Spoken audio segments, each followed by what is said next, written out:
Hello and welcome to another edition of Around the Ice on Fantasy and Frames.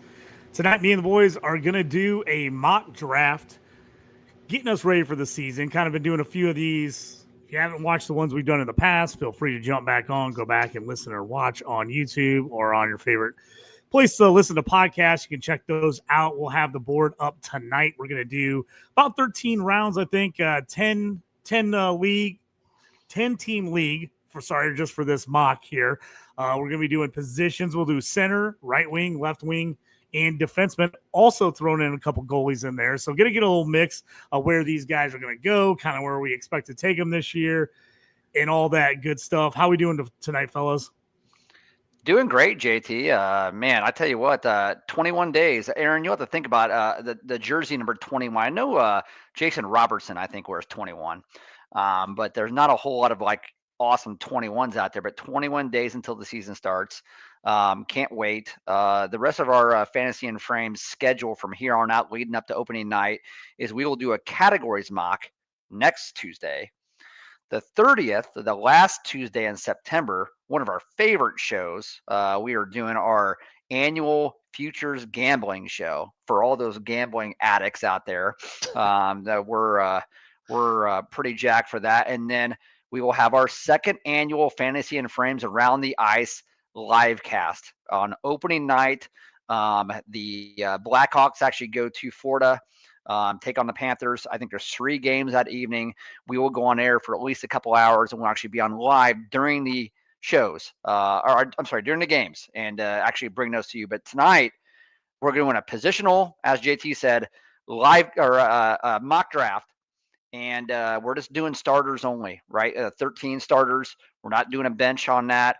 It's a light bangers. So basically 0.3 for a hit, 0.3 for a block. We're doing your traditional scoring, 4 points for a goal, 2 points for an assist, a couple points for a shorthanded goal, game-winning goal, 2 as well. And then goalie wins, goalie saves, and actually goalie shutouts. So pretty basic scoring. Man, I tell you what, I'm in slot number 1, Aaron. Aaron, where are you at? Because I get to pick number 1. I'm not used to being picked number 1. I got 7. So who set the league up? You set it up, right? You put yourself at 1-1? Well, I mean, here's the deal. I mean, 1-1 is like, normally the guy who gets last, right? And then 1-7's pretty good, where you're kind of near the end because you're always really good. So I just figured that'd be fitting, right? But in all honesty, it was random. I just ended up getting the 1-1, which in the end, we'll talk about that as the 1-1 comes up here. We're going to get started here in 6 minutes at 9:40 Eastern Standard Time. That's when our draft will start. We're going to have 90 seconds per pick. I think we'll go a little bit quicker than that. 13 rounds. I'm thinking this thing, let's hope we get done in about an hour and a half. How about that? So Jorge jumping in saying first fantasy mock draft tonight. Be gentle, gentlemen. Well, we'll be good, Jorge. That's why we do the mocks. We get everything set up so that if you're going to make any mistakes, make it during the mock draft and go, oh, I probably shouldn't do that when I do my next real draft. So that's why we have it. So Jorge drafting out of the 10 spot tonight. Of course, Toast gives himself the first and gives Jorge the 10. And Jorge, here's what I'll say about that. You're drafting out the 10 spot tonight. So I'm a huge Rocky fan. And, Rocky 1, he didn't even really know what he was in for, right? He just was hungry. He was actually hungry. He just wanted a chance to actually prove himself. I mean, he trained in a freaking meat locker, for crying out loud. And how awesome was that, right? And in Rocky 2, Mick actually had him chasing chickens, so it wasn't even until Rocky 3 where he rented a gym. He got his ass beat by Clubber, had to redefine himself. So you're Rocky in Rocky 1, man. You don't even know you're getting into. You're just hungry. You just actually want to be here. And you don't know any better, right? So that ends up being the best spot to be in. Have fun with it. Love it. Always getting the Rocky references right out of the way. So that's fantastic. So coming up here about 4:20 left here before we get the draft started. Once we get going here, we'll pull the draft up. I'll have the draft board. So everybody who's watching this on YouTube, you can go back and kind of follow along who's getting picked where. We'll discuss some of these picks, and we'll talk about all kinds of stuff for the season. Feel free to jump in with any questions, comments, anything you want during the draft here. So feel free to jump in, and we'll chat it up between picks. Now, hey, Aaron, you're at pick number 7, and Yep. JT, you're at pick number 9. I'd like to hear you guys' strategy here. What do you really hope, without giving it away, right? But what's your strategy there, draft on the back end there? Do you like those spots?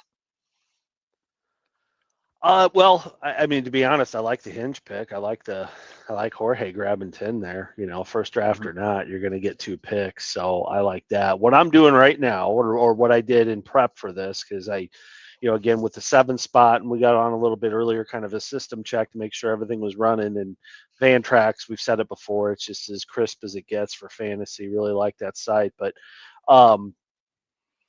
I loaded up on position rarity. So I just went through there and I'm looking at right wing, left wing eligibility. So that pick 7 might surprise you, or maybe not. I don't know. We'll see if he's still out there. But there's 2 guys. I think one of 2 will be there at 7. And the only spoiler I'll divulge is the right wing, left wing eligibility. Like that dual position that plays bigger as the year goes on, but kind of top level, and I'll probably maintain that through at least the first 3 rounds, and then we'll see what happens from there. Man, Aaron, I can't believe you gave away you're actually going to pick a Ryan Donato, tri-eligible player in the first round. If it's fine, I'm not going to talk you out of it, but that sounds good, buddy. Big year for him. He got his paper from the Hawks, so he's yeah. Well, and JT, something else I want to talk about here as well as we kind of come up here, and this will come up during our mock here as well, man. This 2026 free agent class that's actually coming up, maybe the best of all time. And Aaron, I know you've actually seen this here as well. You got McDavid, you got Kirill Kaprizov, Jack Eichel, Kyle Connor, Adrian Kempe, Artemi Panarin, Martin Necas, your guy, Martin Necas, right, Aaron? Alex Tuck, Ovechkin. We know Ovechkin's not going anywhere, right? He's not going anywhere, but nevertheless, he's actually on that list as well. And the goalie, Philip Gustafsson, from Minnesota, I think another be interesting. I don't think he's going anywhere either, but nevertheless, what a hell of a UFA class actually coming up here. Yeah, it's going to be interesting to see which guys stick around, which guys move. Some of these guys you've got to figure will stay on their same teams, but, Marner switching this last year, I don't think there's anybody you can say, maybe outside of Ovi that is definitely probably going to stay home, but we'll see kind of what happens with this. Jorge jumping in says, love the Rocky reference. So expect a swollen eye, busted ribs, but good drafting advice. Thanks, Toast. Yeah, I help where I can. All right, we're under a minute here to start of the draft. Yeah, so I'm coming up here at 1, and I'll actually start this draft off. And really, I do think that UFA is going to play a little bit of part in who I'm going to take here. And there's a lot of analysts out there, a lot of experts out there, a lot of guys that actually play fantasy hockey as well that think that Nathan McKinnon's actually unseated Connor McDavid as your 1-1 overall. I'm not so sure about that. McDavid, last year, 100 points, injury riddled season as well. I think he only played like 67 games. He is actually going to come out, and I think that, remember a couple of years ago, did he score 60? Or it was close to it. I mean, he scored 60 goals. I think he's going to have more of an emphasis on scoring goals. He has not actually given Edmonton the okay yet. And I just think that Connor McDavid is actually going to actually come out here like a ball of fire this year. And I think he's out here for something to prove and actually get paid. And he could be maybe the only guy that's going to be getting close to $20 million a year, which is probably stupid. But I am taking Connor McDavid with 1-1. Nice, you are on the clock. There he is. He's off the board. John Martini next year at the 1-2. I'm still with you. I still think, maybe a little bit of a down season for McDavid, but he's still McDavid. I don't think you can pass on him here. No. Now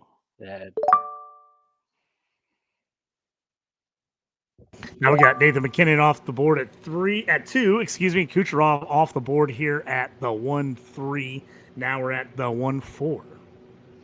Yeah, I think those first 3 are pretty predictable. McDavid, McKinnon, and Kucherov. That's kind of your 1, 2, 3 there. And I'm gonna. I think. Let's see, TC 25. And if I'm TC 25, And you know what? TC25 actually just did it. Leon Draisaitl at number 4. An eligible player, center left wing as well, carries both eligibilities. Very, very good pick there at 4.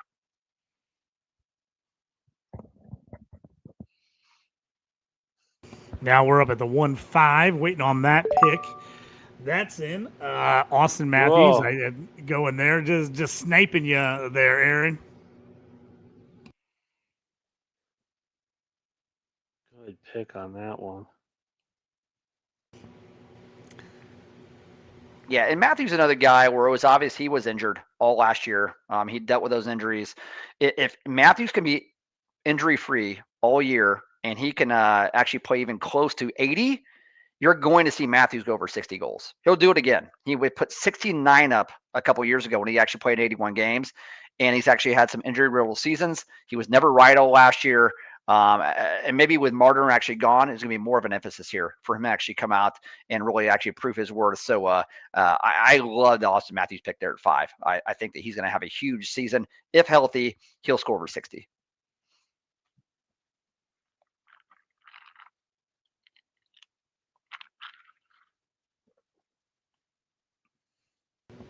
Did you thinking this one over hard? Trying to figure out who you're taking here? Got about 20 seconds left. Well, I've got a little bit of a system glitch. Looks like I'm locked out. Just when I say we had tested the thing here, so Tosh, you might have to put. You might have to pause it, difficulty. put it in pick for him. You can't figure it out. Yep. I paused the draft there for him, and yeah. So, Aaron, if you can't figure it out, you can always tell Toast who you want. He can always throw a guy in for you if you need to.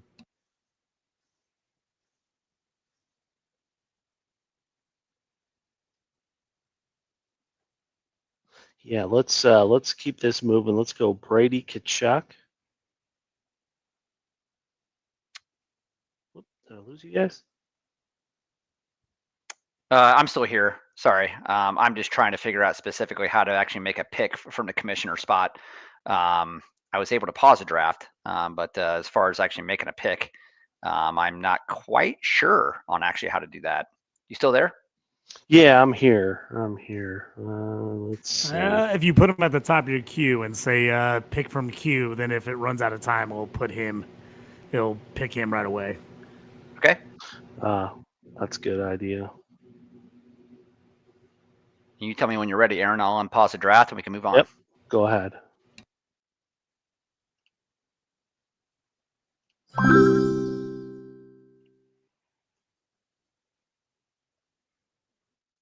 Oh, you got Cale Makar. Didn't work. All right. Oh yeah, you gotta hit. Make sure you're on in your queue. You put pick from queue to make the. There you go. Hey, Brady Tkachuk goes number 7. You got robbed there, Aaron. But hey. Yeah. No worries. No, great pick for Brady Tkachuk. I mean, Tkachuk fills up all the categories. You really can't go wrong, especially in a light bangers league or any type of banger format as well. I mean, he's an amazing. He's probably a steal there. Honestly, he'll probably end up being a top 3 player in this format. We got J99 up here on the board at the 1-8, and then JT Orange there. JT, you're at number 9 coming out there, and then we got Jorge at 110. And we'll actually then do a quick recap of this first round. Just mark them off for the listeners.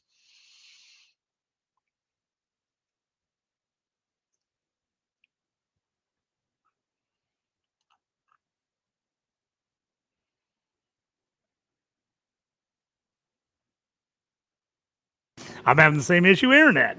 Howard does not want me to let me take my guy.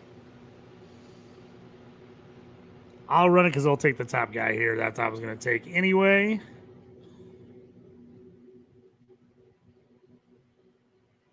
So hopefully, I'm trying to check this again.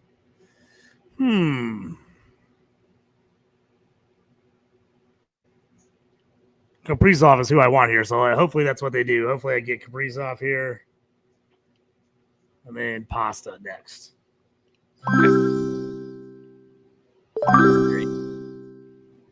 There you you go. Kaprizov goes at the 1.8, and then David Pasternak at the 1.9. Pretty predictable there. I think I really, really like the first 9 picks. Pretty sure this is the consensus for 9. And Jorge actually comes out with the pick 110 there, the last pick in the first round as a Jack Hughes. Love the Jack Hughes pick, considering he's center, left wing, and then it comes back with another dual eligible player, and Ovechkin, left wing, right wing. And in this format here, hits as well as blocks, shots on goal. Ovi proved everybody wrong. I still think he's actually going to score close to 50 again this year. In this format, very, very good for light bangers. I like that Jack Hughes pick too. Very good pick. Yeah, JT, Kyle Connor, your guy. So JT, you come out with a right wing and left wing there. JT, let me ask you, or even ask you, Aaron. Right now, I see his centers actually come off the board 4 out of the first 5 picks, but since then, really, it's just been a wing barrage there. What's your guys' thoughts on, especially draft on the back end of the draft, on your center? Really, how you approach centers. Well, centers, and we've kind of talked about this before too. I mean, they're definitely it's the heaviest position. So right now, I mean, I'm not even looking. Oh, I am. I shouldn't say that. I'm going back and forth here between all skaters, and then I'm looking at the wings primarily. I mean, I don't want a center to slip too far, but as far as depth goes, I'm not overly concerned with how the centers are lining up so far. Everybody's going where they should go, but I think round 3 we're gonna have to make a decision here on do I get out of this dual position that I didn't even get to take anyway? Do I get out of that and then switch to just take the best guy out there approach? But center's pretty heavy. Center's very heavy. I'm looking at it now. Again, if I'm looking at my queue, filling up my queue, I mean, they are, there's a million of them out there. There goes one right now, Jack Eichel. Had the guy queued up, I was going to take him. So I'm not going to tell my strategy anymore.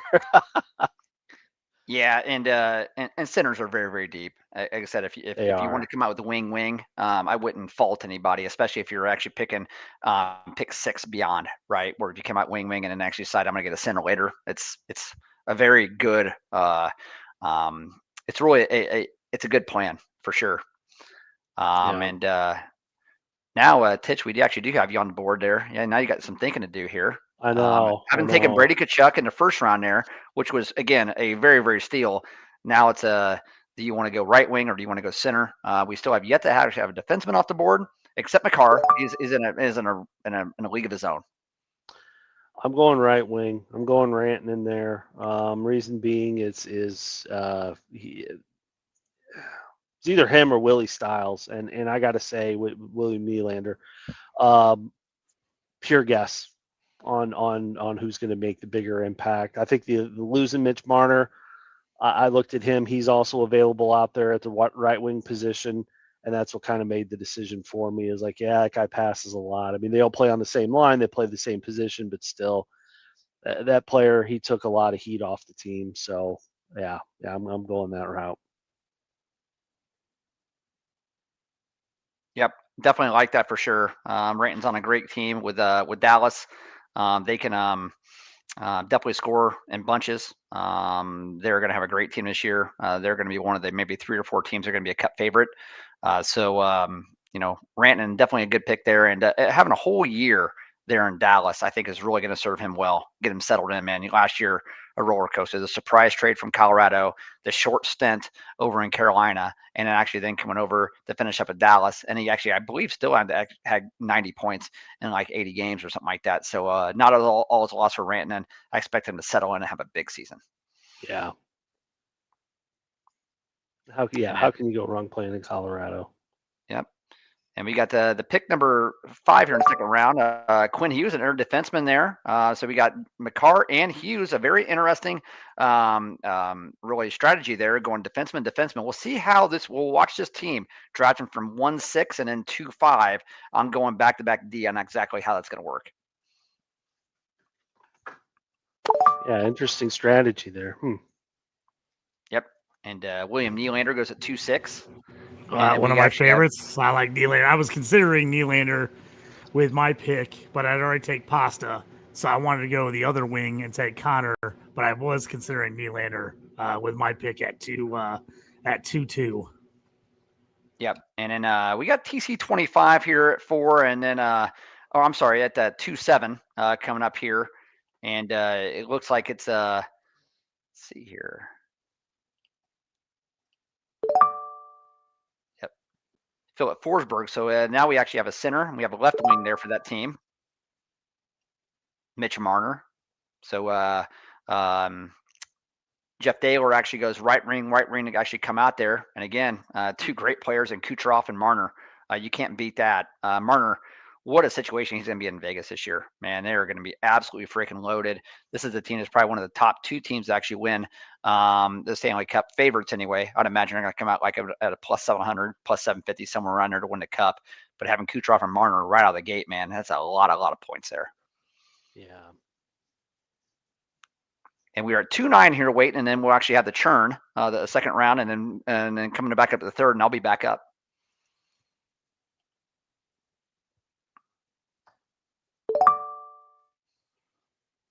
So Zach Werenski's off the board at 2-9, and so I went with Connor McDavid at the 1-1.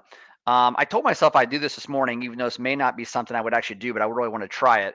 And this is probably where I'm going to go ahead and decide. You know what? I'm going to go ahead and get 2 of the best players in the world. And you guys know me as well as anybody. Getting Connor Hellebuyck right here was probably something I would normally not do.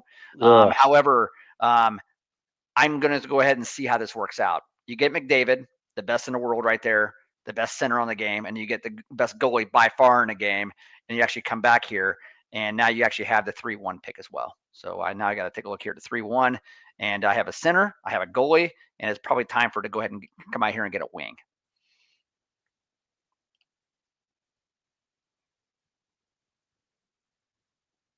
I have to be honest, Toast, I am shocked you went goalie with your second pick. You're usually one of the guys that are always holding out on goalie last. You're always like, I'll get a couple guys later. So a little surprised on that one, but I like the pick. We'll see how it works out. I'll come back with Sam Reinhart at the right wing, a guy who I think especially is going to have to carry the load there. And Matthew Tkachuk is actually out for probably till January for the Florida Panthers. Reinhart has been shown it time and time again over the last couple of years. If you look at Reinhart's statistics over the last couple of years, 39 goals last year, 57 goals the year before that, and 31 goals the year before that, and 33 there. I think this is the year where basically he's going to shoot 250, 260 times, and he's going to have 50 goals. So Reinhardt's going to help carry that team. Matt Boldy at the 3-2. Like that. Yes, very much. Left wing, right wing eligible, right? So now Martini's got a center, a defenseman, and then a left and a right. Yeah, Boldy was on my list on the way back here. If he got back around, I didn't think there was a very good likelihood, but if he got back around, he was definitely a guy I was going to be eyeing there in this third round.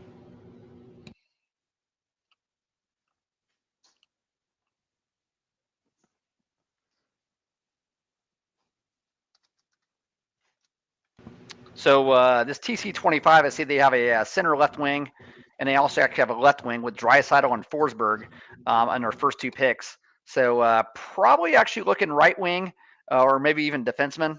And we'll kind of see what they actually do. And actually, there it is, just for Brad, right wing, and I think that's probably the right pick there.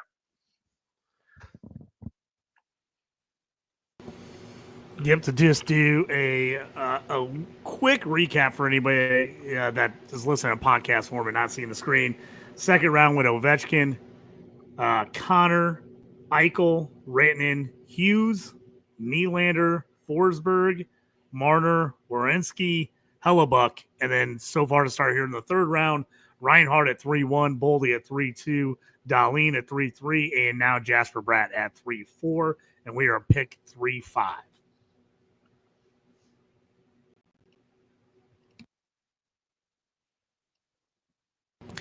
Well, fellas, what do you think about Bratt here at at the 3-4. Can he stay healthy, I guess, is the key this year. He's been good when he's out there, but can he stay healthy? The Devils in general, just as a team, just injuries on top of injuries last year. Can they get it together? Can guys stay healthy? And can this team finally kind of do what we thought they might do the last couple of years, as we thought they were a team that would push for the playoffs, but the injury bug has just been biting them between that and horrible goaltending. They just haven't been able to break through. Yeah, it's primarily that health issue. I mean, back-to-back years of just injuries. But I love the pick. I mean, I like the what team is that? TC25, that 1-4 pick, or that fourth spot. I like how that team's shaping up a lot.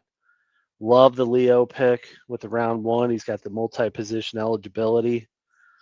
You got Forsberg, kind of underrated. Doesn't make a whole lot of noise. Plays in Nashville. Nashville stinks.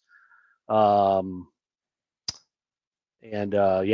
get now you got your right wing scarcity with a really good guy like you said, JT, though, keeping him on the healthy side, keeping him on the roster is that'll be key for him. Let's see if Jorge said, Toast, you stole Reinhardt from him. He had him all lined up, ready to roll. So Toast able to steal that one from him, as we got the next pick coming up here in just a second. Look at Jorge getting greedy, thinking he can just get and we everybody got he wants. So. Panarin going here at 3-6 after Evan Bouchard went at 3-5. Panarin now at 3-6. We're on to 3-7 here. Yeah, I like 3-6 pick of Panarin. If you look at Panarin's stats of late, the last couple of years, he's become a shooter. He used to be an assist guy. You maybe 30 goals, 70 assists, 100 points. Now he's actually consistently over the 40 goals, and he's actually knocking on the door. That's a crap ton of shots. I want to say he's even knocking on the door 300. And Tage Thompson is a hell of a pick at 3-7. He is a guy who I almost decided to go ahead and go at 3-4 with Jesper Bratt there, but he ends up going to 3-7 there. That's a great pick. I was going to take Tage Thompson with the next pick when it got to me. So you sniped me there. A great pick, Aaron. That's exactly who I was going with here at 3-9 if he got back to me. Yeah, again, it's all, we've said it a million times now. It's all about starts. It's all about, position availability. And, but, just like the New Jersey Devils, we got a guy that's got a kind of spotty track record in Tage Thompson. That's the only hang up with him is just the, he's either really on or he's really off. But I do like that as a later third round pick for sure. That center right wing eligibility, that's pretty sick. Yeah, and as we're waiting for this pick 3-8 in our 10 team league here in the third round, Ultra Ironman there picking number 5. Really like Austin Matthews at center. Willie Stiles, like you said, at right wing, and then come with Evan Bouchard as a defenseman as well. You get 3 players. You get the stack there to the back-to-back with Matthews and Nylander. So that could be very, very interesting. And then Evan Bouchard. I mean, there's offense written all over that team. Just offensive firepower. You got players that actually are in the top 2-3 offensive teams in the entire league. I really, really like it. And I like what you just did there, JT.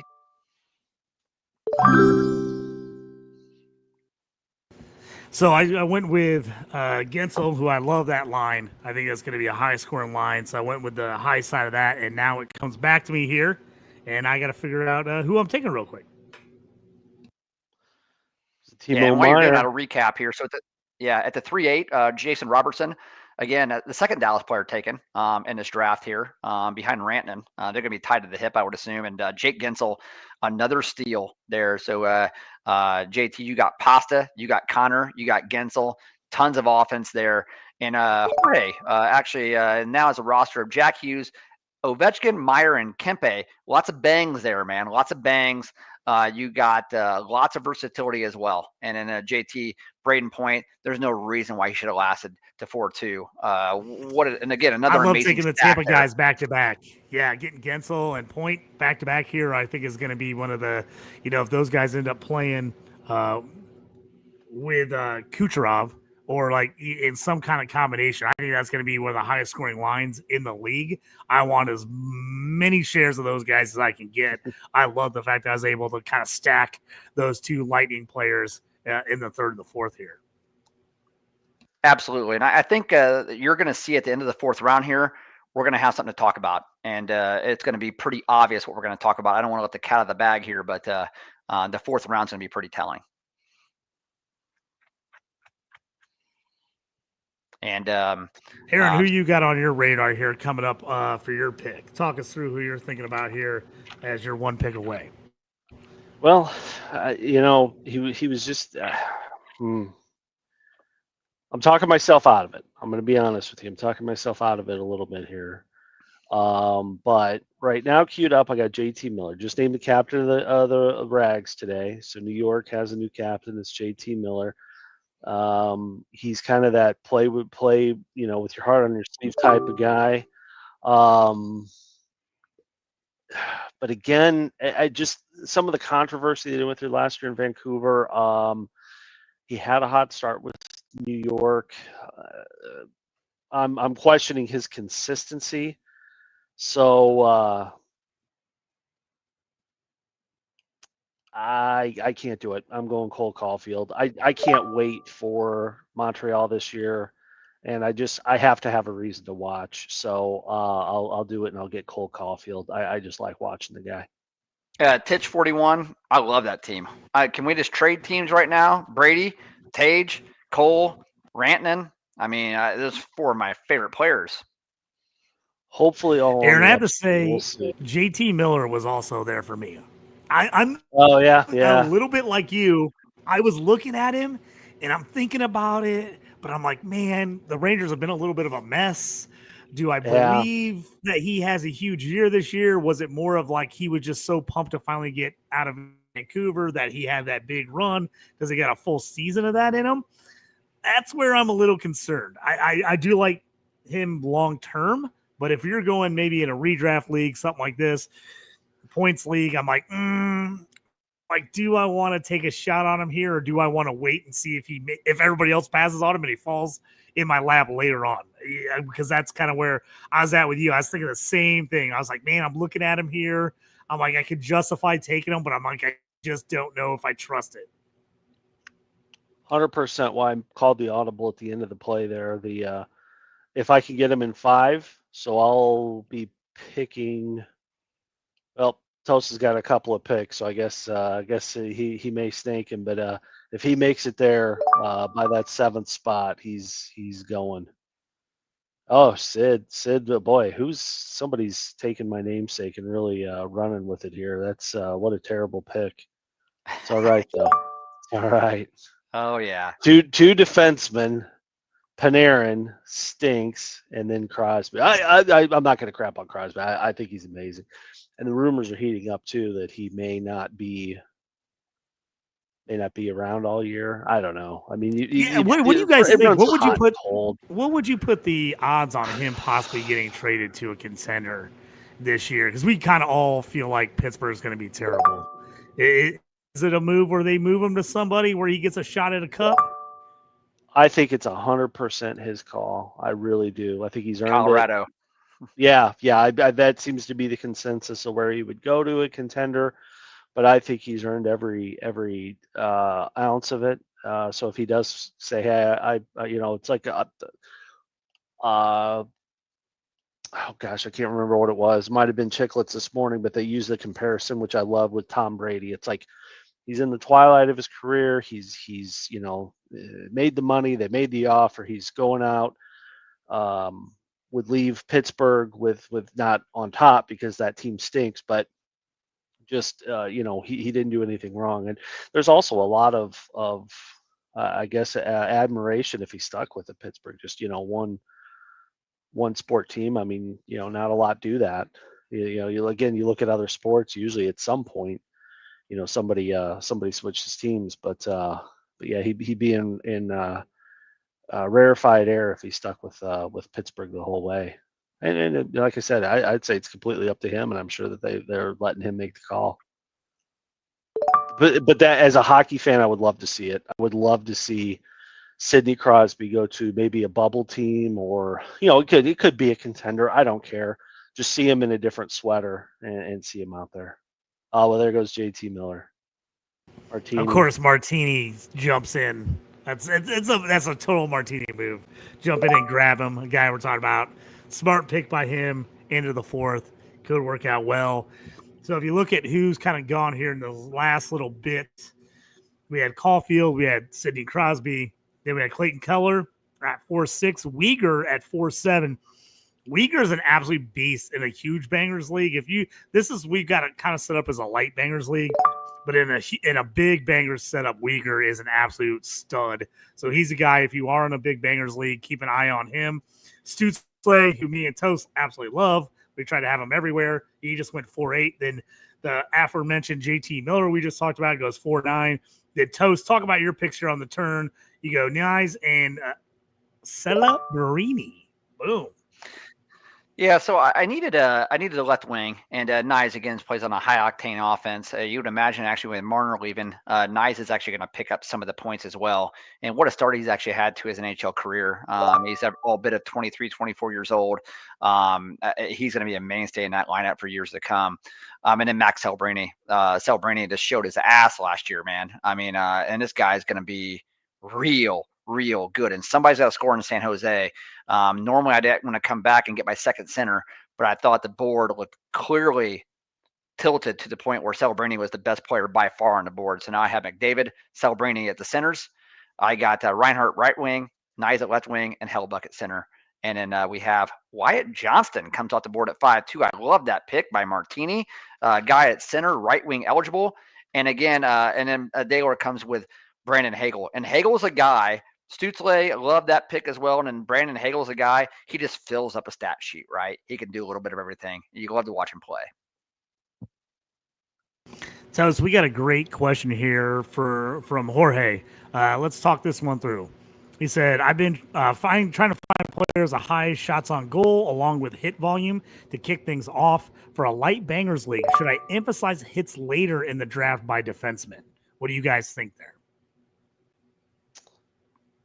Yes. Short answer is yes. Emphasize hits. Hits they're a little easier to come by. There's a little the points are your rare commodity. So hits with defensemen in the light bangers league, they just kind of even out the scoring, and I think there's more guys that do that, but they don't show up on the stat sheet. So I'd look at the harder to get stats. The shots on goal, love that, because that, again, you look at the percentage, the average NHL percentage sitting around 13, 14% maybe. Some of those shots on goals will turn into goals. Unless you're McKinnon that just bombs all those shots. I mean, he's got a lower percentage just because his volume's so high. But yeah. Simple answer, I would wait for those. And that's usually the gem of the draft too, because those guys will get you good points with the hits, and there'll be plenty of them when we get rolling here. Yeah, absolutely. I couldn't agree more with all of that as well. Great question, Jorge. And this right now, guys, as you saw, Nick Suzuki took it to 5.4, which Montreal, man, watch out for Montreal. They're up and coming. They got so much firepower, young team, very, very hungry. Suzuki's been there for the longest, controls everything from the center spot. And then Jake Sanderson, Ottawa as well. Ottawa, love what they're doing. We actually know I love me some Ottawa.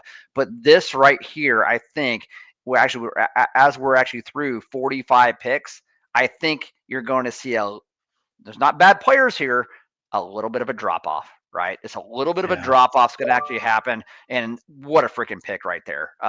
It couldn't have been better. God, I had him lined up. Natchez lined up in case he got by Aaron. I didn't think he would get by Aaron, but if he had him, I had him lined up. I was going to take him just so I could talk smack if you forgot to take him. I'm going to hot take right here.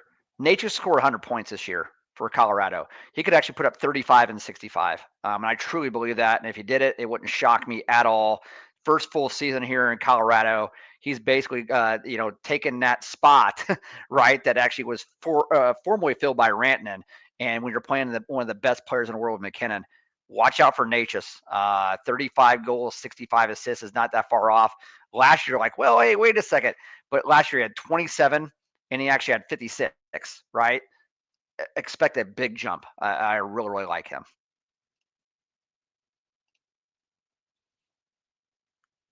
Man, that threw off my strategy hard. Now I got to figure out what I'm doing here. I'm like I am now too. 'cause I I'm was like, oh, scrambling. that's exactly where I was at. I was like, oh man, I was like, that's where I had my eyes set on him. Oh, I did too. I had him queued up. Gosh, that really, I almost took the full 90 seconds there. I got real quiet too because I had to really think. Not Yeah, real and thrilled with how it ended up either. Trocheck gets some hits though, so it's kind of thinking it's a lighter banger league. He's going to get his, now we're talking about guys that are like 50-point range. So, who's going to get a couple of hits? I'm not real impressed with the defensemen that are out there. A lot of the really, really good defensemen are already gone. So, I don't know. yeah, Pickens getting slim here. Yeah, and it's interesting here. So your league format means everything, right? Your scoring Yeah. format. So with this being an ultra bangers league, there may have been a little bit of out of order here, meaning you're just looking at those guys to actually fill up a lot of those categories and get you hits and blocks and the goals, assists, and the shots on goal as well. Just a little bit of everything. But if you look at it truly ADP, there is a lot of really, really good players out there. The ADP is actually still there. But that doesn't necessarily mean you should actually take them, right? So you're looking Yeah. at who's playing with who. What line power play one guys are out there on high octane offenses, and they're still out there. There's still guys out there that can actually score on the teams that actually put the puck in the net.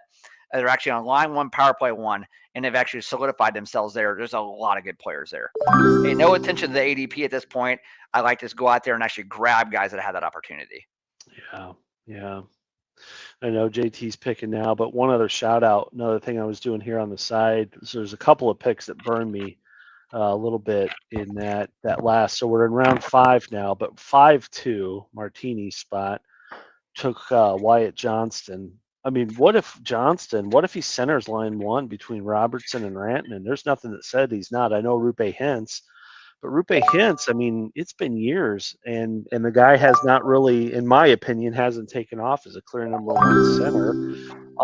And maybe he is. Maybe he'll end up claiming that spot. But man, what if Wyatt can hold him off and he can actually claim that one line center spot? That could be the pick of the draft. I mean, at the 5th round, that could be huge. Yeah, Tavares actually signing that team-friendly deal, and really, if I want to remember right, it was a 6-year, like a $4.75 million deal. That's a guy that, he actually wants to stay in Toronto, and then come back with Jordan Kyrou as well there, Jorge. So right now, Jorge has just got a really good mix of a lot of versatility. You got 3 tri-eligible players and a couple of really, really good right wings there. And so now you have to get a defenseman, you have to get a goalie, but we'll have to watch that. Maybe at the 7th and 8th pick there, 7th and 8th round, defenseman, goalie, it may be time, but we'll have to see. But I really, really like what he's done there. The novice talking about like, hey, this is my first draft, take it easy on me. You're fine. You're fine. And you said so you like the diversity on the team, position wise, team wise. And JT picks 2 Red Wings, so I can't help. I helped out he's on the opposite side of that. That's right. That's right. I was not planning on taking Raymond there, but then I started looking at right wings, and I'm like, man, I got to go right wing pretty soon. And without Natchez, I was like, I'm like Raymond another year. Offense started looking better last year for the Red Wings. They kind of got out of their shell. The power play looked better. I was like, man, I need a right winger. I was like, I'm going to pull the trigger on Raymond. And then I wasn't going to go defense there, but then I looked at my boy Sider. I love Sider. I'm like, if I'm going to have a guy lead my defense, it's going to be Sider. So I was like, I can't help myself. I got to go homer and take wings back to back there. So I just couldn't help myself. I couldn't help myself. Hey, you're not going to find a bigger Mason Raymond fan than me. And I'll share with you why. Those that are watching on YouTube, I've got a Gem Mint 10, a couple of them actually, rookie cards of Mason Raymond. One is even a French variation, so it's a kind of they call them a short print. They print it all in French, and often there's a whole culture of sports card collecting, but they get these cards graded so they actually have a kind of universal meaning on them, and a couple of gem mint rookie cards there for Mason Raymond. So yeah, if a guy gets 70 goals, I'm on the plus on that. So you've sold me. I'm in Lucas Raymond's corner this year for sure. Yeah, I just think I think he's just getting better every year. Obviously, he was I super agree. young when they took him. I Yeah. think he is getting more and more confidence. I saw at the end of last year, I felt like he was a lot more confident in games. And so I think he's ready to maybe take a next step. And like I said, I think the fact that Patrick Kane has been on the team has been big for him. I think he's learned a lot from him about playing on the wing. I just again, the goaltending's got to be taken care of for the Wings, but I do like the fact that the offense finally looked like it was taking a step forward last year, and the fact that they had one of the better power play units in the league was exciting as a Wings fan. Yeah, definitely, and those are important pieces too. I mean, again, you were close to that playoff spot. It's like something's got to put you over the edge, and being number 4 in the power play, that's incredible. All excellent building blocks and stuff that tells you that there's kind of 2 levels of teams that are ready or on the cusp, and the first ones make the playoffs, second one's a deep run in the playoffs, and Red Wings could finally be at that impact spot where they're at that first kind of hurdle or first kind of barrier. Yeah, and just see here that 6'6", Seth Jarvis, first Carolina guy off the board.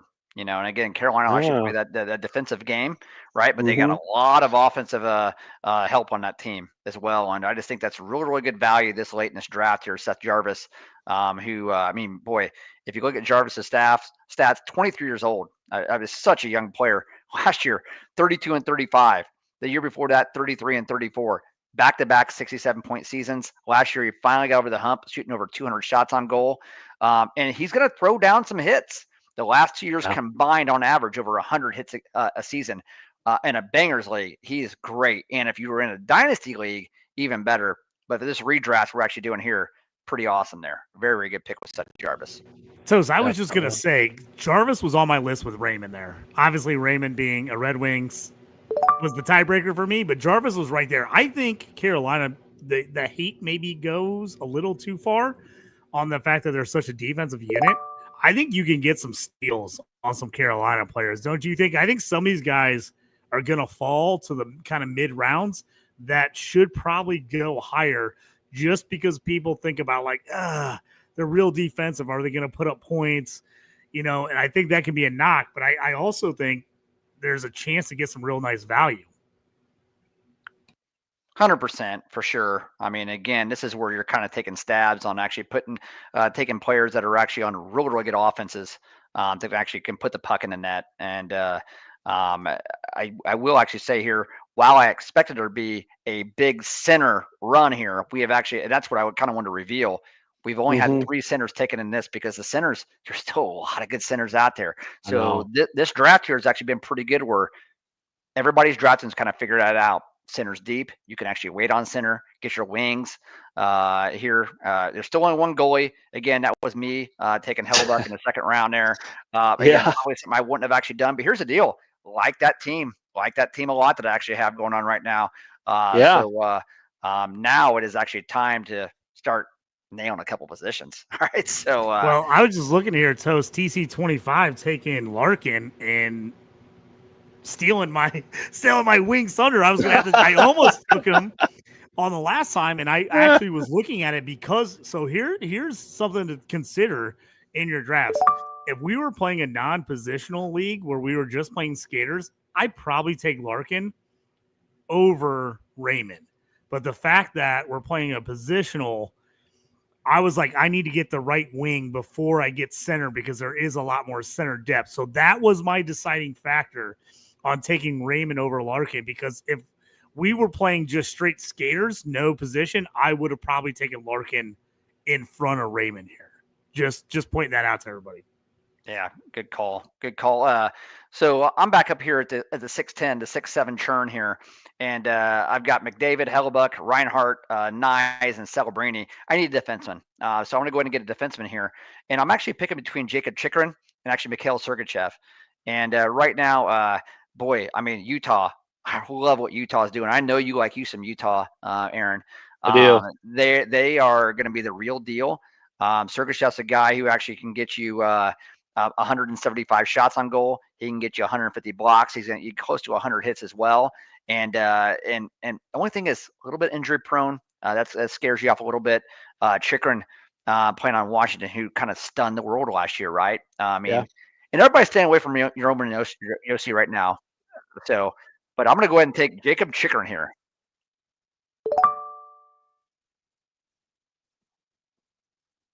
I'm not sure if this graphic will show it. What is his injury? Is it Yeah, so I'm going to concussion? Yeah, Let me talk a little bit Toast, talk about this because we did a little bit pre-show. We were discussing it because I've got Yoshi in our home Dynasty league. Talk about what is kind of a very it's a situation that is very fluid right now. We're not 100% sure what's going to be going on here with him. Yeah, so he has POTS syndrome, and the reason I know something about this is the fact that my son actually has it. My son's a Division I college pole vaulter at Southern Illinois University, and he was diagnosed with POTS over the summer. And it's basically a situation where it definitely attacks your energy level. It's damn near something like long COVID. I know he never actually had COVID. Well, he did, but it was like minor. Where they're very low on salt intake as well, where they have to really eat foods that are high in salt. And really, it's an immune disorder, and it really just causes you to become very lethargic. So if it goes untreated for a while, it just really is. There's lots of things that have to be ruled out. The biggest thing with the POTS is you actually have to, if you are laying down and you actually stand up quickly, then basically there's that chance to be very, very lightheaded and very, very weak as well. So there's just, it's hard to put your finger on it, but once you do, you can get it in line. But that's the only reason why Yossi's actually fallen this far in draft. He would have actually probably been a third or fourth rounder at this point.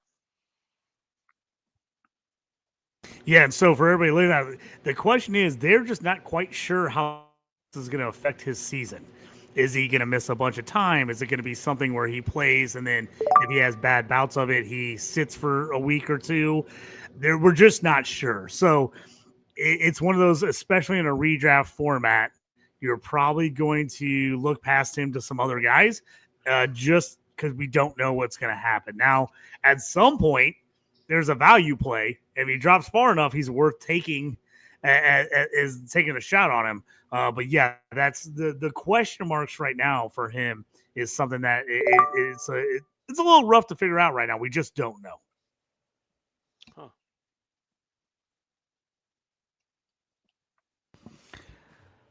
Well, last couple picks here coming off the board. So Toast, you took Chitron and Hyman on the corner. We got our second goalie off the board with Ottinger going to Martini. I definitely had my eye on him, was looking at him here in the next couple rounds. So great pick right there at 7-2.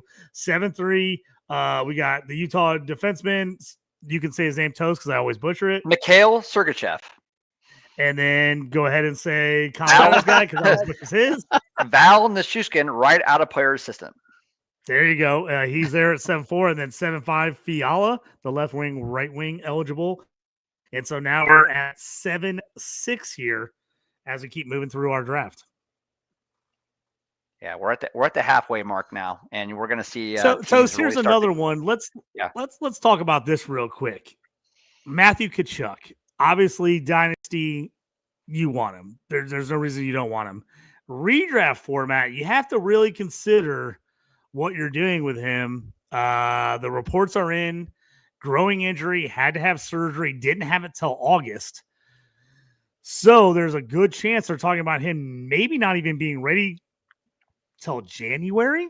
You also have to look at the fact that Florida has played a ton of games the last couple of years with their runs. Even if he's healthy, do they even bring him back as early as January with how good this team is? Do they slow roll him back so that he's 100% for the playoffs? What do you guys think? Because this is a guy I love. I take him in every league. I have him in a ton of leagues. But it's a real concern, especially in a redraft league this year. Yeah, I would imagine that Florida has no intention of actually rushing him back anytime soon. And if he's even 85% come January, they'll sit and they'll actually wait, because I don't really think Florida cares who they're going to play in the playoffs. They know they're a playoff team. They know they're the best team in the league, getting ready to go for a three-peat. They're in the middle of a dynasty, and that dynasty is actually nowhere close to shutting down. I mean, they're in great shape. So you only end up taking Matthew Tkachuk in the event you're like, my God, I did nailed my first 7 picks and I'm winning this draft. Then you come back and you get unbelievably greedy at that point, and you take a Matthew Tkachuk and stuff him on IR. Yeah, I totally agree. I mean, I think of like Marshawn last year. You know, he was injured going in. He slipped, and then everybody that kind of did exactly what you just said, Toast. They were paid off in the kind of that run that gets you to the playoffs in your league, either redraft, fantasy, whatever format you're in. But he started playing, skating, warming up to the playoffs, and put some points on the board for sure.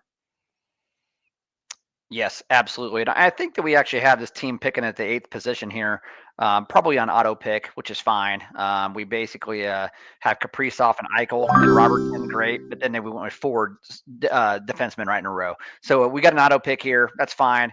It gives a good indication for a lot of drafters here what actually did happen during the first 3 rounds. In the first 3 rounds, you go Kaprizov, you go Eichel, got Robertson. This team's actually looking real, really good with 2 left wings and a center, and then 4 defensemen. Just ignore that. So I'm on the clock here. I absolutely was considering going goalie, and then Einger and Vasilevsky both went. The 2 guys I wanted. And then if I didn't go goalie, I was going Bedard, and Aaron snaked me on Bedard as my number 2 center. So that one got me. Now I'm debating here.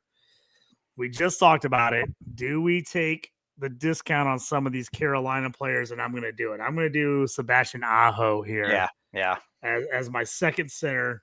I would have loved to have Bedard, but I like Aho in this situation to fill up my second center spot behind Point.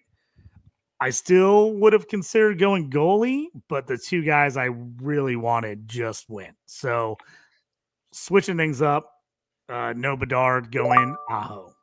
JT, I love what you've done. I absolutely love what you've done. So your right wings are Raymond and Pasternak and Raymond, left wing Connor and Gensel.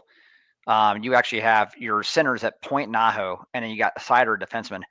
This is one of the 2 or 3 best teams this entire draft there. I really, really like what you've done, buddy. Thank you, sir. Now comes the question here. Now, don't screw it up. I know. If you're looking, I know. So we got a couple defensive spots, some goalies still to fill. We do have 1 skater spot. So basically a flex play here. So the question is, do I fill the defense and goalies first, or do I go for the highest upside play as my flex play? Looking through the list, looking at ADP, kind of where guys are going, who's falling a little bit, who I think can score a decent amount. And JT, while you're thinking about that, I want to actually talk to the listeners here a little bit. This is where you need a goalie this late. You better have actually tiered goalies, right? We did all of our tier episodes there in the past, where you actually tier these guys. I guarantee there's Igor Shesterkin's out there. He's definitely a tier 2 or a tier 3 goalie. And there's definitely a drop off for sure. But gosh, there's still some unbelievable players actually left here. I mean, I got down to the end here. It's the right. I was looking at. So what I was doing is I was looking at total fantasy points projected, and Shesterkin was on top of the list. So I was looking at, do I go another center, a third center or a right wing, or do I go with goalie? Blackwood, I like because I like the fact that he's Colorado's goalie, just strictly because he's on Colorado. But I think Shesterkin, I think they're going to play a tough defensive game. To me, projected points wise, where I have him ranked, I think he's slightly ahead of Blackwood. I think Blackwood gets the benefit of being on Colorado. So if you're in a more important wins league, which we don't weight heavy in a lot of our leagues, we give you points for wins, but it's not a huge wins league. If it's a wins league where you're getting like 5 or 10 points for a win, I'm going Blackwood over Shadurkin there because it's a high point win. If it's a saves league where I'm getting more points for saves and goals against, that type of thing, I think I took the right guy. 100% agree. 100% agree. Can't really go wrong there at that point with taking Shadurkin there as well. Again, there's maybe one or two more goalies there before there's a major drop off, but he was the obvious choice at goalie. If you needed the goalie, it was time to actually get him as a really good selection there. And we got JT99 coming up here. And let's see if there's an auto pick. No, Alex DeBrincat. Hey, JT, a left winger Detroit actually being sniped from you. DeBrincat goes on auto pick there. And then we got Thomas Harley to Titch there as well. Again, another high-powered offense. The power play one quarterback, Thomas Harley. Harley last year, 50 points last year. You're like, 50 points, that's not all that great. But look at what he actually does. 110 blocks as well. The year before that, 135 blocks. He's going to get you about 80 blocks hits a season as well, and he shoots the puck. This last year, 171 shots on goal. The year before that, 144. And for a defenseman, he shoots at a high percentage there. He's averaging right around 10% for a defenseman. That's very, very high. You're almost getting another offensive player on a really, really high octane offense. I really like Thomas Harley there. That late for your first defenseman, right? It is. And since we have no bench, I'm defenseman here on out.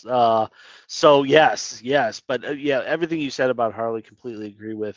Some of the, kind of stuff that didn't show up on the stat sheet with him is his play. He was a fill-in for the Four Nations, but he had a great tournament there. Had a great playoffs. So again, all those signs that you look at, you can point to the stats. You can point to his he's willing to shoot the puck, and then he's accurate when he shoots it, along with how he stepped up on the big stage. That to me, that screams possibly the first pairing. Even I could see, again, I don't know. Defensive structures get a little. Love that Dylan Guenther. That was one of the guys. You like that, don't you? Yeah. Love that guy. He's gonna. Hey, do you? How much do you love him?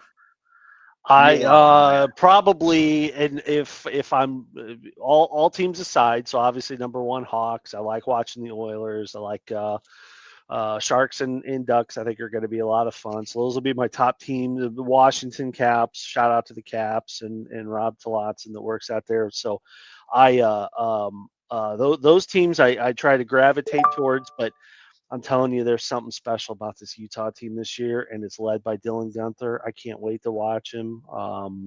He's going to look. They're going to keep that goal line going with him and JJ Peterka. Peterka can set him up. Guenther will knock it home. Watch out, West. Very good. Yeah, and Elias Pettersson goes to the 8-6. JT, do you want to recap us here? Maybe from like a 7-8 all the way to maybe like 8-6. Titch 42 went and sniped me at goalie. Agreed. Vasilevsky is who I was going to go at goalie. So then he took one of my favorite guys that crushed for me in Dynasty League last year, and that's Bobrovsky from Florida.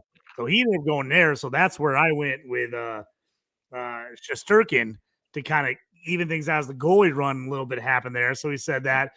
And Jorge, with another good comment, he said, best power line to play in the Listeners League this year, learning how to pronounce all these names. I still of them. We used to, this is a great story. We'll tell this real quick, Toast. JT, you're great at names. You're great at names, JT. You pronounce all of them correctly.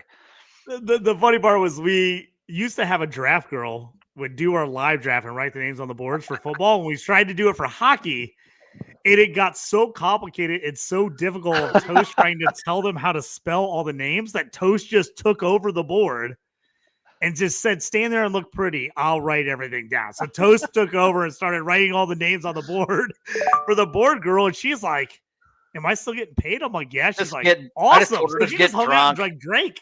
Yeah, just get drunk, you're fine. It was great. It's so funny. This Oh, is yeah. why doing it on Fantrax is a whole lot easier. You don't have to pronounce the name. You don't have to figure out how to spell the name, because believe me, that becomes very difficult on a live board for hockey. Toast is always in charge of all the names.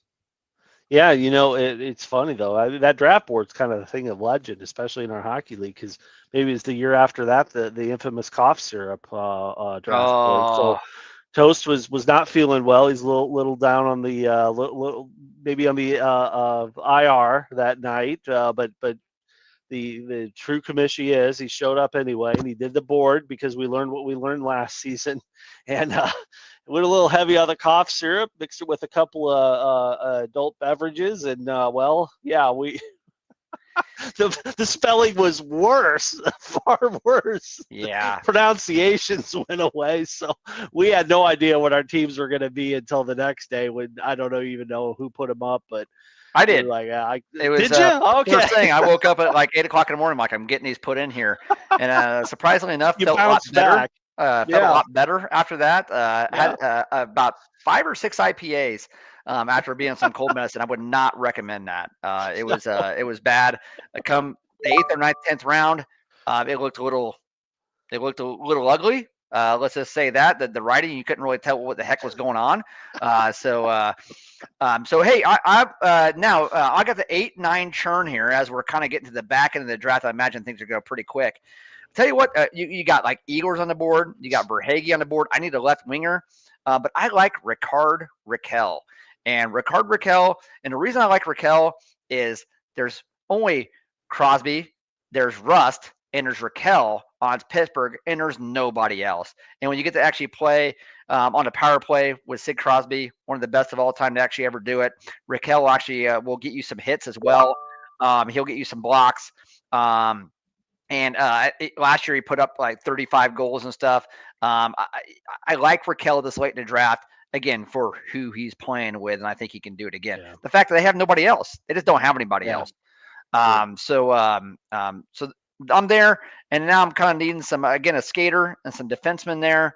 But boy, I'm still kind of there. There's a couple players here where you're just kind of going best player on the board, and another player I actually like, and you're like, boy, another center only position. So now I actually have 2 center onlys. But Joel Eriksson Ek, talk about a guy who shoots a puck a ton. He'll get 250 shots on goal a season, and the deployment is amazing. Playing with Kaprizov, going to be there all year this year. Last year was actually hurt. You got the contract year. Hopefully that doesn't get away of like all of the noise, right, with where's Kaprizov actually going to go, what's he actually going to do. But Eriksson Ek is a very, very good player this late in the 9th round there to steal him on, in my opinion, for this type of format where you got hits and blocks as well and shots on goal at a premium. Eriksson Ek, in my opinion, he's a top 10 to 12 center. I like him that much. I think he's that damn good. Yeah, you were big on him last year. You've remained consistent. When this guy does go off, nobody gets more credit than you. Yeah, exactly. Yeah, you're on the Martin Necas team, and Eriksson Ek. I mean, we should just double date. We got we got our guys. When it's your boy, it's your boy. You stick with him. That's right. I'm gonna say this right now. I know we got a few rounds left, but we're just kind of filling rosters now. Hands down, Martini. I think this guy's got the best team. The Hudson and Lacombe, the defenseman here at 6'9". So round 6, pick 9, and then turn around in round 8, pick 9 to get Jackson Lacombe, who I think he's going to be the recipient of a lot of those forward points. Ducks are going to be sick with their young forwards this year. They're not going to be there to win games. They're just going to be there to get fantasy points. I actually had Lacombe all queued up because, again, I got to go all defense here towards the end.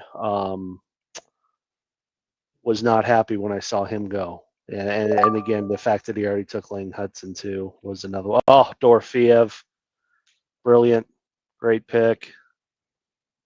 Both dual wing eligibility.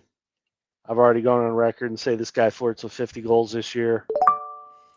I was gonna say that's a Aaron Yeah, prophecy pick right there. He loves him this year. I love him. I hate to say it, but pay attention to our betting show that later on this year. We could Mhm. have a few bets on him coming up this Yeah. season. Could be a couple ones in the bank. Yeah. Now we're getting this late in the draft where you're just salivating because there's like 3 or 4 guys. You're like, Oh, there are. I can't believe they've actually fell this far and are actually in good situations. There's a couple teams out there that have had nobody drafted on their team. And like these are really good players, So just hoping that we actually get a chance to come back around here. We're at the pick 9-6, so we're 85 picks in. We have 130 picks here, so we're probably 20 minutes away from being done here because this will kind of go firing off with a bunch of defensemen here at the end, and we got to fill out the goalie rosters. But there's a lot of good players out there, especially at the wings, right wing, left wing, tons. Yeah, a lot more depth than what I anticipated. I mean, that's the whole point of these exercises. When are these guys going to go? What's the a couple of teams that, like you said, Toast, maybe had a bot picking with the run of defensemen there. But outside of that, pretty accurate on how the depth has lasted, especially the wing depth. I didn't expect this to see some of the names. I mean, I'm looking at this queue now, and I just keep coming back to these bigger names. I can't believe these guys are still out here, or at least who I thought would be. And we're not even taking a flyer on a couple of rookies. We've talked up the Habs here for a bit. If you wanted to, take a flyer on Demidov. I'm sure. Yes. I don't know when you're you're at the front of here, so maybe he lasts this round, maybe he doesn't. I don't know. We'll see. Yeah, well, you're up. Duke was a guy right on my list here. I was eyeing him here in a couple picks. He just went 9-6, and he was a guy that I was definitely eyeing here. Yeah. Yeah, and Tuck, if you just look at the numbers there, Tuck, talk about a guy, and again, in a light bangers league, does everything. Yeah, 36 goals last year, 31 assists for 67 points in 82 games. So 47 PIMs. That's good if you actually have PIMs as well. Close to 200 shots on goal. And then 73 hits, 113 blocks. That's pretty good. Only 11 power play points. Buffalo's lots of turnover, right? They just had so much turnover, but I like what I just like that team. I like them from an offensive position, especially their top 6. I think that Tuck is a very, very good pick this late in the draft. All right. You're talking about Buffalo. They shed off some more talent this year in the offseason. I love the Tuck pick, the second line, right wing. A lot of this depends on where Tage Thompson, does Yuri Kulik finally, take the next step. Guys like this, Josh Norris, we argued about him. I know you're high on him. I think the guy stinks because he can't stay healthy. So they've got some question marks, as they always do in Buffalo. But not to get too far with this, not to be too far. Again, we've said this before in our multi-sports and for all your sports needs, Fantasy and Frames has got you covered. Oh. But who's going to make the playoffs first? And this is just a little Fantasy and Frames side bet here. The Chicago Bears or the Buffalo Sabres? Who makes the playoffs first? Those two loser franchises, they just keep rebuilding. I honestly don't know.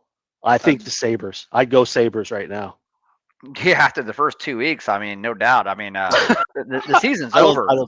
So, it feels like it. No, it is. Total Bears fans. 2 weeks in, we're like, it's over. It Burn is. it all down. It's over. We've been down this path so many times. Oh my gosh. I think the Bears make the playoffs before you take okay. All right. Well, so it sounds like we could get some action on this. We'll have to make the numbers work, and we'll maybe make it a friendly bet. We have a Russian off the board. We have a Russian. Yeah, I saw that. I saw that. About that. I'm sorry. Marchenko as soon as I said about maybe about 5 minutes ago about there are some great players available and are actually the first that come off their Marchenko was at the top of the list. No blue jackets actually went yet. Marchenko is by far their best player, and he is going to score a crap ton of points. Love Marchenko. Had 74 points in 79 games last year, 207 shots on goal. Doesn't hit and block a ton. almost 20 power play points as well if your league actually counts power play points. And again, a modest 15% shot percentage there as well. Marchenko, he's 25. That means like in Russia, he could be 35. You don't know. But man, he's awesome pick there at 9.8. Yeah. Yeah. I think I he's was a definitely critical guy this considering year. him. I had my eye on a couple of the Russians there. And then I just talked about Blackwood the last time, and then he got all the way back to me. And I'm like, well, you know what? I just talked about him the whole time, but I almost took him last pick. So I finally was like, nope, I might as well do it. He got all the way back to me. So I took him again. And then two guys, these guys, if you're in a bangers league, you got to pay attention to Gudas and Sherwood. Yeah. These guys hit. Yeah. They Total hit. banger picks. So if you're in a Yes, big I love bangers it. league, keep an eye on those guys because they are very valuable in bangers leagues. Jorge just took them at the turn. And then I came back, and because we are playing a small banger league premium here, I took Batherson because there's a lot of guys that are similar to him in this area of the draft, but he hits a little more than some of the other guys. So I was looking at him and two or three other guys that were right around his ability, some guys I like. But Batherson hits a little bit more, and I do like that offense in Ottawa. So I took him there at my 10-2. Man, I tell you what, I'm going to continue to be on the Ottawa bandwagon as I always am.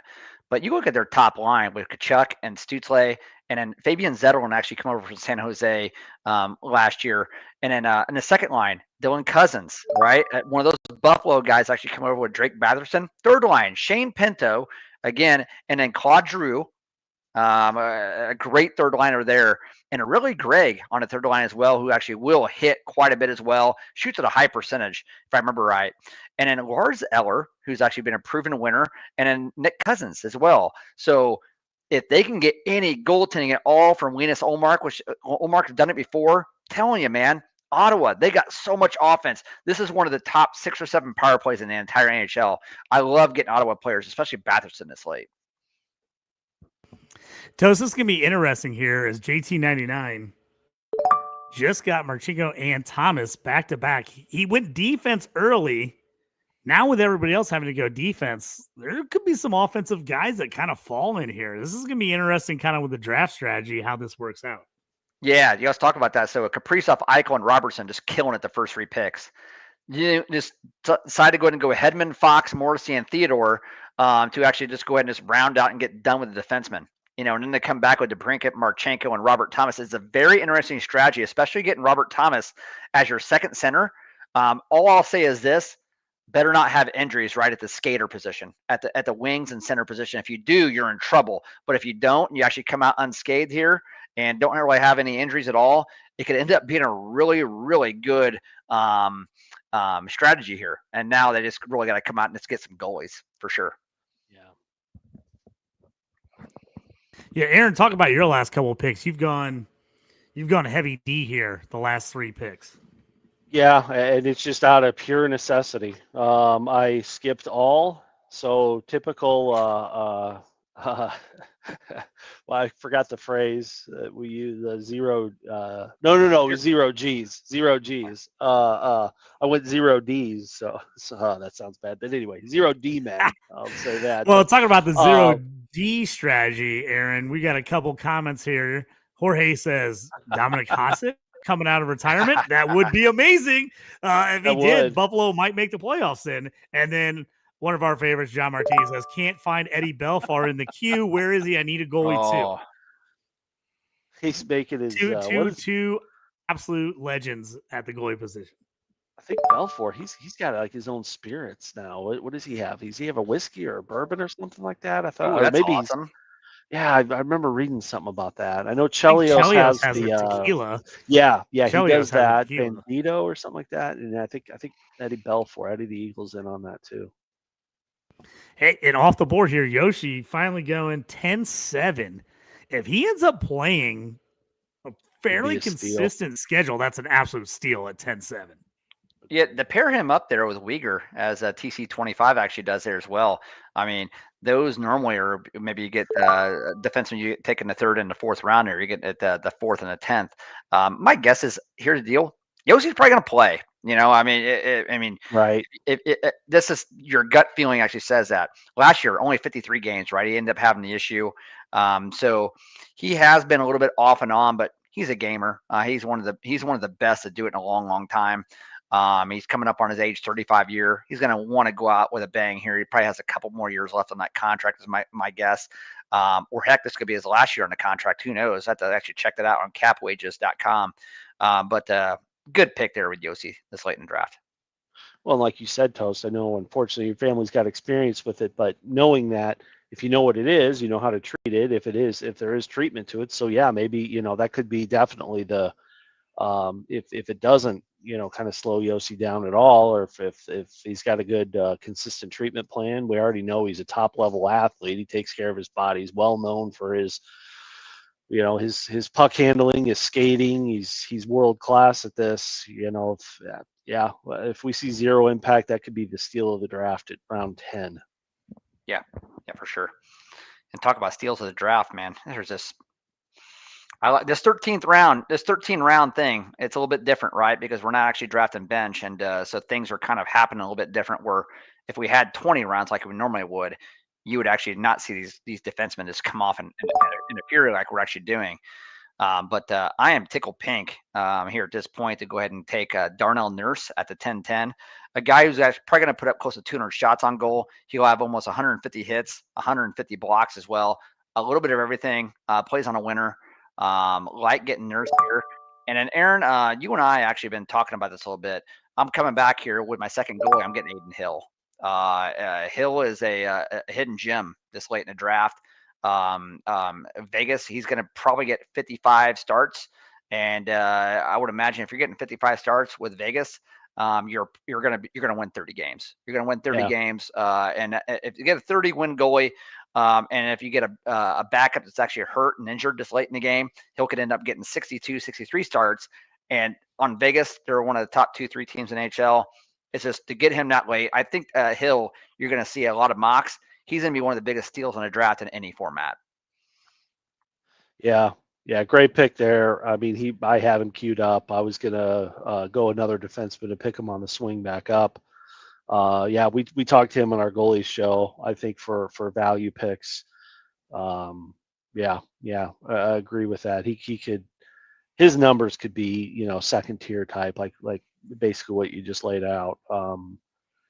Playing on that contender, Stanley Cup contender team, majority of the starts. Yeah, great pick there. What it reminds you of is remember when Boston actually got the most points in NHL history. JJ Peterka. What a sneaky ass pick by Martini there. But Martini's a really good roster. Always actually good in the fantasy as well. And Peterka, that's a great late pick there. I love that. But Aiden Hill can be your Linus Ullmark for Boston a couple years back, where he ends up winning the Vezina, ends up getting 40 wins. I think it has a 2.0 whatever goals against and like a 915, 920. Hill could do that. He can. It's just that this is the first year, right? He's got that responsibility. He's never been close to 50, over 50 starts. So you wonder, but man, it's definitely worth a flyer this late. And JJ Peterka, 11-2, love that as well. JT, would you like to actually recap our 10th round here and all the way up to 11th, get it caught up as we finish up?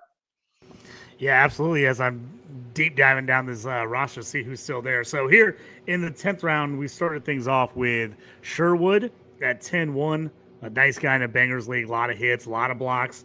Wade Batherson at 10-2, Rob Thomas went at 10-3. McAvoy went 10-4. Doogie Hamilton 10-5. Gustafson, Benny D's favorite guy. He's not the same Gustafson, but he loves the name. Gustafson, goalie at 10-6 for Minnesota. Yoshi at 10-7. Sorkin from the Islanders, goalie at 10-8. And then a banger's dream, another guy, Wilson from Washington, going 10-9. A guy that hits. Just got to worry about him getting suspended all the time. And then Nurse at 10-10 going to Toast. And then Toast started off the 11th with Hill, goalie from the Golden Knights. Peterka, great pick, Utah at 11-2.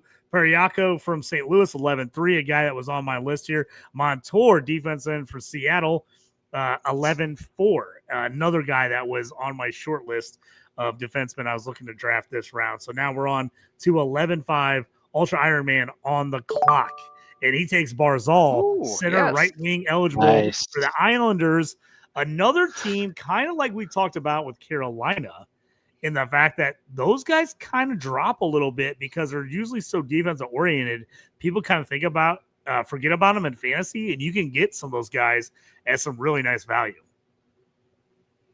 You know what's going to be funny? After we end up drafting here, we're going to talk about a lot of the guys that went undrafted, and we're going to be shocked that, like, oh my gosh, like, how did they not get drafted, right? There's so many good players here that are actually still on the board that have great deployment. Good teams are actually playing on line one, power play one that are going to still be on the board, because in this format here, but don't be concerned by that at all, especially if you're actually listening. Be like, how did that actually happen?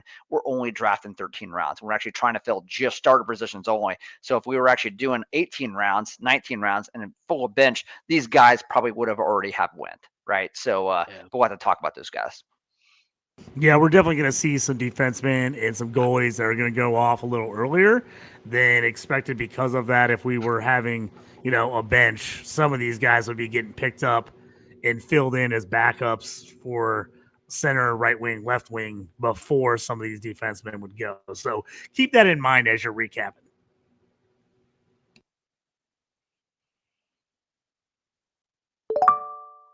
Yeah, the second, actually, that'd be the third Carolina Panther Carolina Hurricane, actually off the board here. The wrong sport. Aaron, I think you did that last week. I did. Yeah, the Sveshnikov, another guy who actually is a Bangers League, really good Bangers League player. And it looks like Titch, you're just finishing up your defenseman there, Luke Hughes. Again, another power Stole my play guy. Yeah, stole my guy. Quarterback there. And you've been sniping me all night, Aaron. I can see your cue. I got no, I can't. It must be. Oh yeah, Luke Hughes. I don't think he's signed yet, has he? Has he signed? Let me check. Is he he might be an RFA. I mean that. I think RFA. You got to get him a qualifying offer. I forget the rules. I shouldn't even try. I'd have to read them off, but no, you were right. So he's actually up for he's an RFA, and so basically, it's interesting the fact that they're still in camp. They're just coming to the camp now, and actually no contract. So you would imagine here with Luke Hughes, I would not be shocked if they end up doing a 2-year bridge deal. Ends up being another RFA, just because it depends on exactly when his draft year was. And his age at draft, what I mean? But he's only 22 years old, so I could see him maybe getting another RFA contract, and maybe it being like a 2-year deal, like a bridge. We'll have to see what happens. But you're right, he is property of the Devils, but he does not have a contract. Wonder if he can get offer sheeted then, right? If he hasn't signed. Sure can, absolutely, sure can. Another Russian. Toast, are you sure you're not running the JT99 team here? Taking all your guys. Another Russian. That is awesome. I tell you what, there's a ton of skaters I would love to take right now, but I have 3 defensemen I have to take. There's a lot of talent still out there. I love it, but I got to go. In a redraft, I want to take a guy that's going to get me points. If he's a defenseman, you either got to go hits and blocks, or I want a guy that's on a good offense where he can get me assists. Time to take him. Got to take Dallas. Powerful offense. He doesn't get a ton of hits and blocks, but he's going to be out there a ton of time. He's going to be able to get you a lot of assists. He's going to be in the mix. So at this point, I'm grabbing a guy like him. Yeah, I want to actually call out Jorge here, being a novice here, as he claims anyway. And he's rolling us. Yeah, I really like his strategy there. Fade defenseman, fade goalie. And when I do get defensemen, a bunch of meatheads, a bunch of bangers, man. A bunch of guys are just going to get a crap ton of hits, a crap ton of blocks. You're going to get some PIMs there as well in the event that you're actually going to count that. I'm going to get 24 minutes of time on ice a game as well. They're going to be on the ice. I like the strategy. Load up on the skaters. then just get a bunch of meatheads and a bunch of goons there for the defenseman there at the end, and then coming out with a guy like Stolars, man. Stolars at goalie there at 11-10. You do wonder, Joseph Wall, how much are they going to be the split time? But here's the deal. He could end up maybe getting Wall. I'm not suggesting he actually does. He can't in this format, but normally he may like that stack, right? Can't do a stack in this format we're doing today, but a stack wouldn't actually be bad here. So good job, Jorge. I like it. And John Carlson this late. Wow. Yeah, a guy who could actually never stay healthy, and he'll probably play a grand total of like 40 games this year. But this late in the draft here, JT, very, very good pick at the 12-12 or the 12-2 pick. I remember taking him in like the third round of our draft like a couple years back, and I'm like, I'm getting him here the 12th. Definitely injury-prone guy, but when he's out there, he scores points. He gets you assists. At this point, I thought it was worth taking the chance on him. I know I'm probably going to get some DNPs from him from being hurt, but when he does play, he gets you good points here. I'm going to take the old wily veteran at this point, and I'll back him up with some younger defensive players later in the draft. If I was typically drafting, that's what I would do. Nice. Yep, we're going to see a bunch of goalies run here. Everybody fill out their rosters and defensemen here. And if I could time this last round here, we do have maybe an auto pick or two, but we're probably looking at here in the next 4 or 5 minutes, we're going to be done. And again, just salivating some players out there still. Just still can't believe it. Oh, absolutely. Absolutely. I'm looking at this now. I got 14 players in my queue. So last couple of rounds or again, I know I've kind of sealed my own fate here with my strategy of trying to, being my hand is forced to draft some of these guys, but there are some huge names out. Some guys that had some really, really breakthrough seasons last year. I think they're on the cusp. They're going to build onto that. The other thing I stayed quiet on, because you guys called it out, both of you individually and collectively called it out, but Martini again with the JJ Paterka. He's one of those guys that again I just see big things for him this year. He snags him in the 11th round. I mean, wow, that team's it continues to don't mess it up now, Martini. If you're on or you're listening, you got 2 picks to go to possibly pick the perfect team. We should run these stats. I'd love to keep these teams. Another thing too, you talked about Jorge. His defensemen, none of them are going to get a goal or an assist, but they're going to get with those hits and those blocked shots. They're going to get 3.5, 4 points a night. Yes.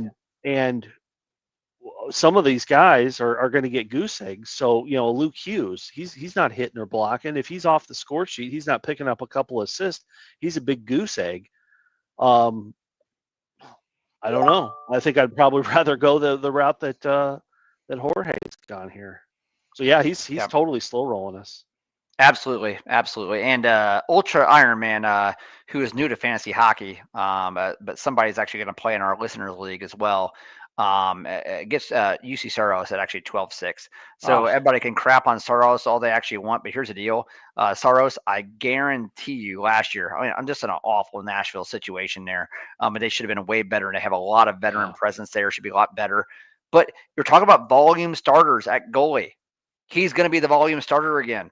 The last 4 years, 67 starts, 64 starts, 64 starts, and last year 58 starts. And what was a lost season? Didn't matter at the end, right? So like whatever, he will be over 60 starts again, and that's all you actually want this late in the game for a second line goalie is to actually have starts, right? You need volume, and UC Saros is a great pick there this late in the draft. 100%. Huge miss by me. I took Markstrom in that round. If I would have seen Saros, that would have been a no-brainer, and huge miss. Huge pickup there by Ultra Iron Man. Well done. Yeah, if you're in a league that's going to count saves, goals against, be bigger on save percentage, all that, and less for wins, losses, he should go higher than this. If you're in a league that's heavy wins, losses, then maybe you're staying away from him because you don't know what Nashville's going to be like again. But if you're in a league that only gives you like -1 for a loss, but gives you like 0.1 for every save and goals against, he's a guy that should be higher up there. Yep, and another good pick there, Sam Montembeau by Daler. They're at 12-8 as well. Again, Montreal. We're talking about volume starters as well. Just a really, really good value. Let this actually be a little bit of a lesson for everybody. That goalies, you can wait on goalies, especially if you only start one. wait. If you have to start two, and you're actually only in, let's say, a 10-team league, go ahead and actually just make sure you maybe getting one 8th, 9th round and get another one like the 12th round there. So but if you have a 16-team league, then that changes everything, right? Because then you're going to have 32 goalies, especially if you start two.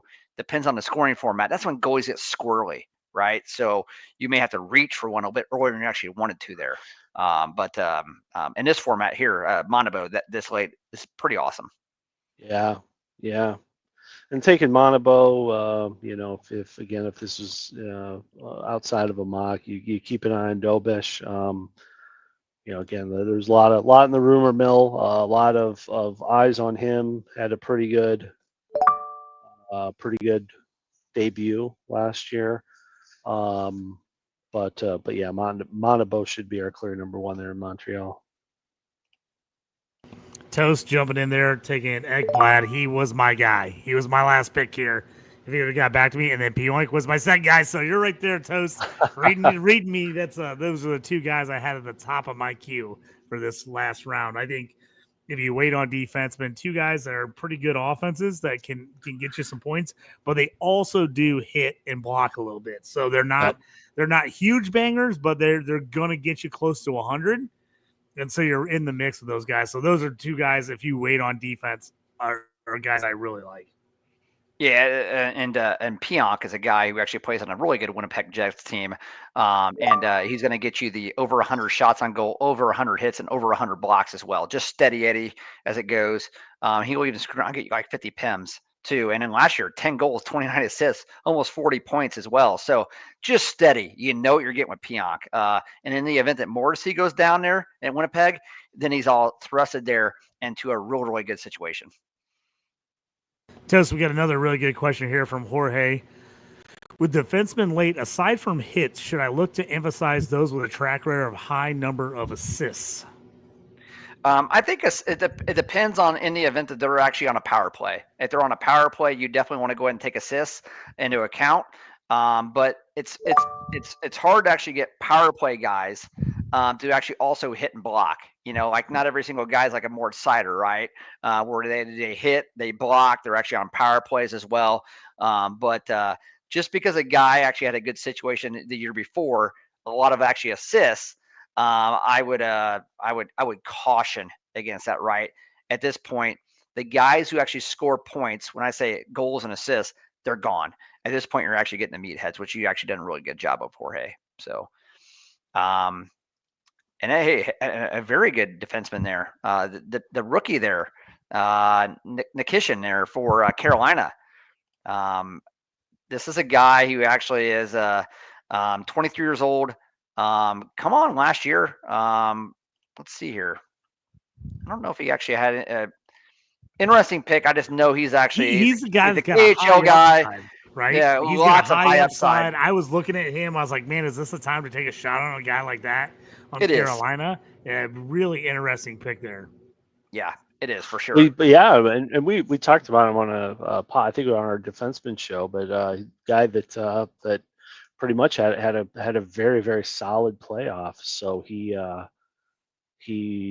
is trusted in high pressure, must win situations. I think he'll have a huge season this year, and he's in the 13th. Yeah, he's round. one of those guys that might be a little lower on projections and some things. Yeah, but if you watched last 100%. year, you saw that he got quality time when they needed it. So you would think he's a guy that's going to go into this season that should way outperform what typical fantasy people are seeing where they've got him ranked. Don't you guys think? 100%, yes. Yeah, I'm just curious to see who's going to be. What's the last NFL player taken? Mr. Irrelevant. Mr. Irrelevant. Yeah. He was in Mr. Irrelevant here. But this draft is probably going to end where you actually have Matthew Tkachuk still out there, Nico Hischier out there, Tomas Hertl, Rupe Hentz, Logan Cooley, Ivan Demidov. You got gosh, I would even say Stamkos, but we'll see. But Dylan Strome doesn't give you much of peripherals, but he'll actually he plays with the great one, Ovechkin. So just a lot of good players left on this board. But Heischer and Kachuk really stand out for me. Yeah. Top of mind, do you know Heischer's? What's he battling? What's his injury? I think it was a day to day. So it looks like Yeah. I don't think he's day to day. He actually suffered something in the World Championships. So I just think it's one of those situations where Fantrax actually has him a little banged up, but I think he's fine. Nothing I've actually heard of that's gonna be an issue.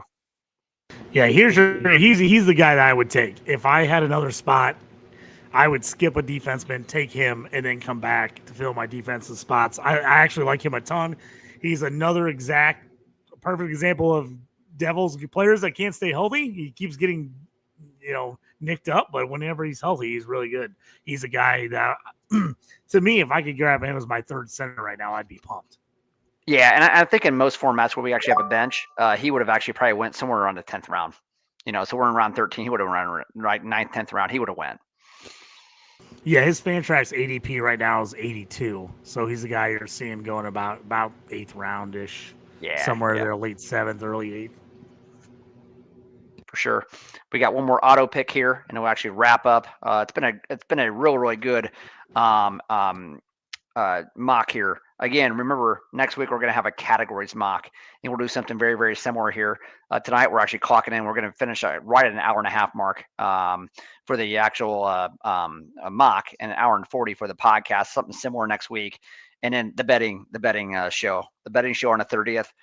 We're every Tuesday, 9:30 Eastern Standard Time, and the betting show is going to be a lot of fun. And then again, the live cast. You guys can't miss the live cast because we're really we may dress up a little bit, right? Actually, wear our favorite jerseys. You may see us a little bit out of character, so to speak. Just a whole lot of fun to kind of kick off the season.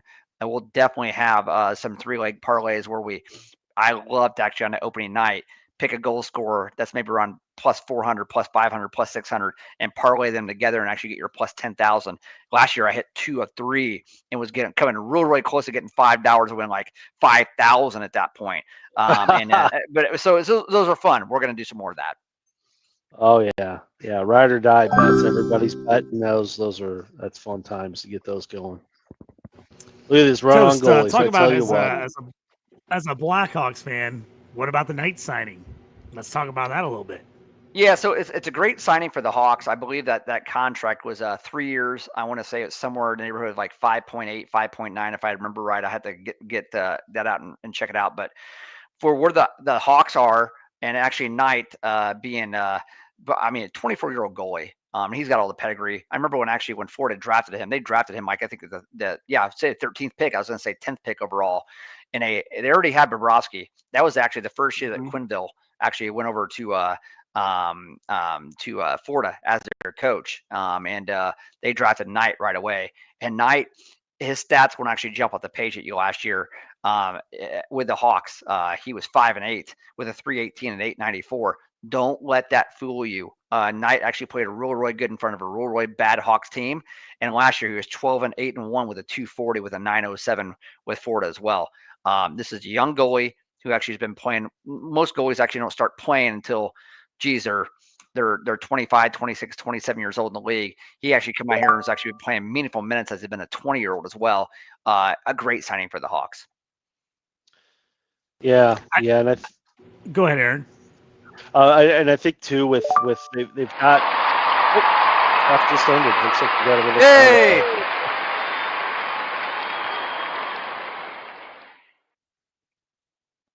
So I'll recap real quick here the 13th round, and I want to talk about a couple of those.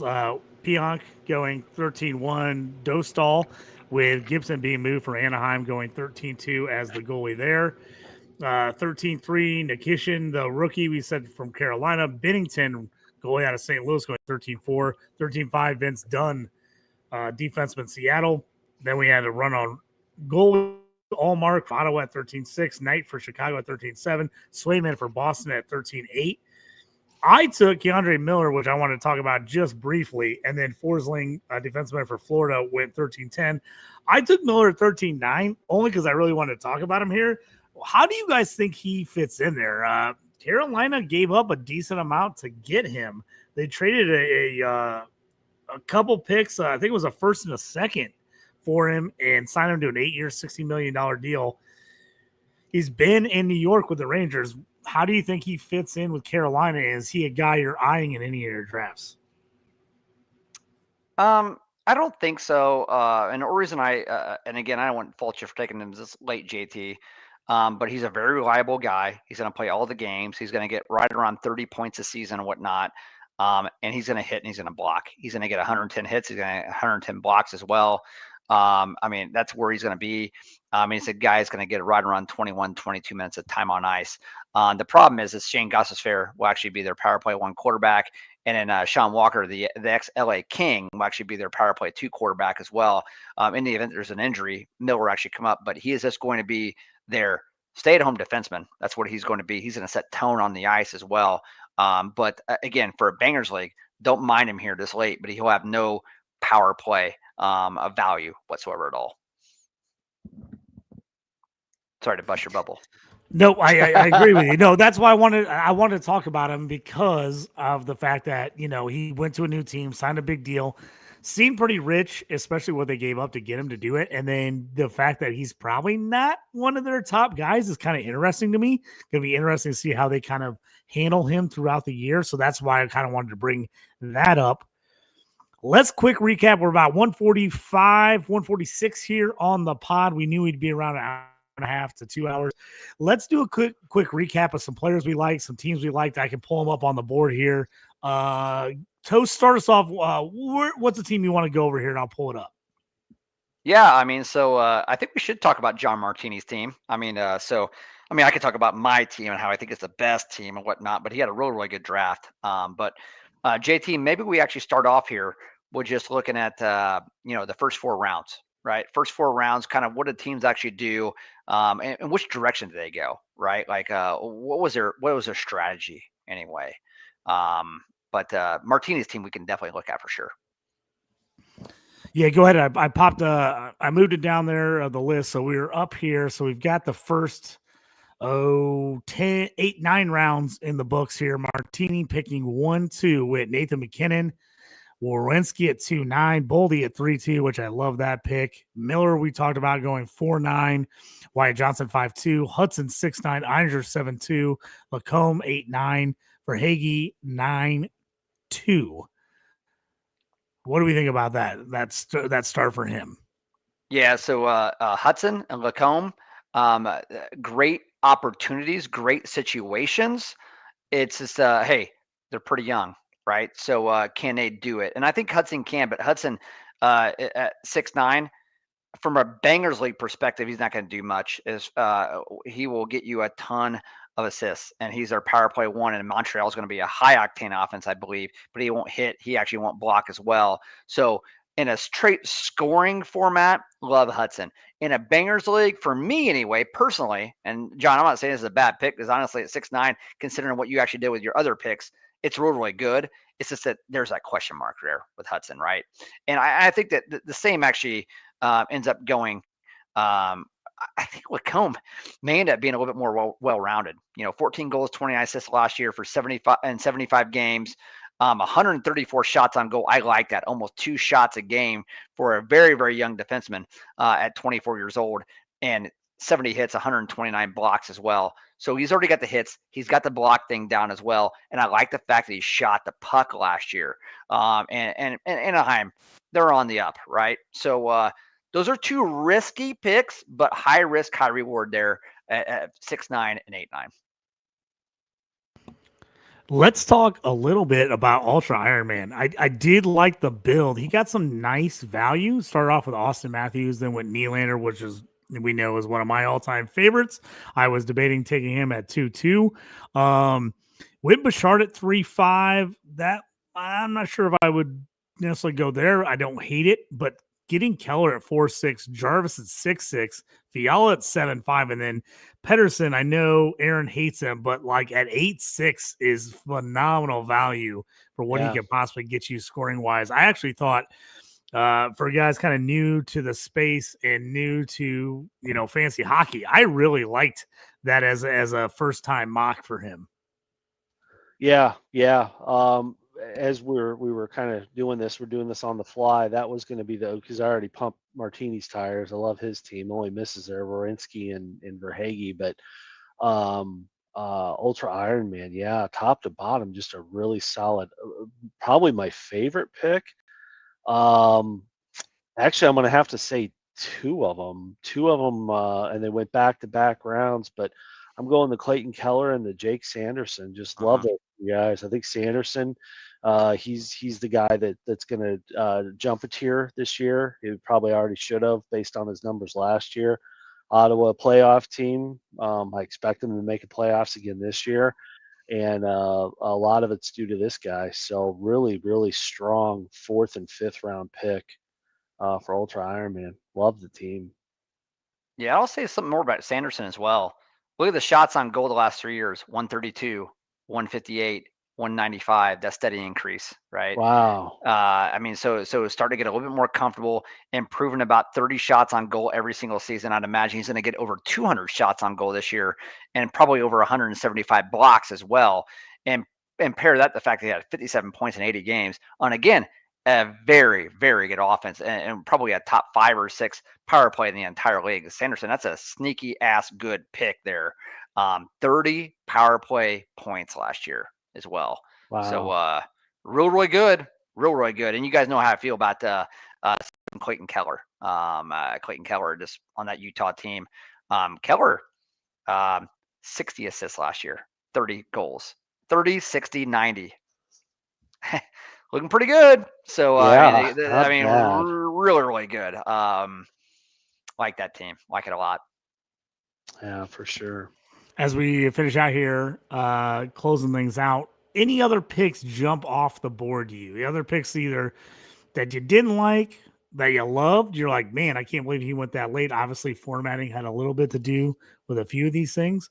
But anybody you're like, oh, I really like that guy where you got him. Anybody jump off the board to you guys?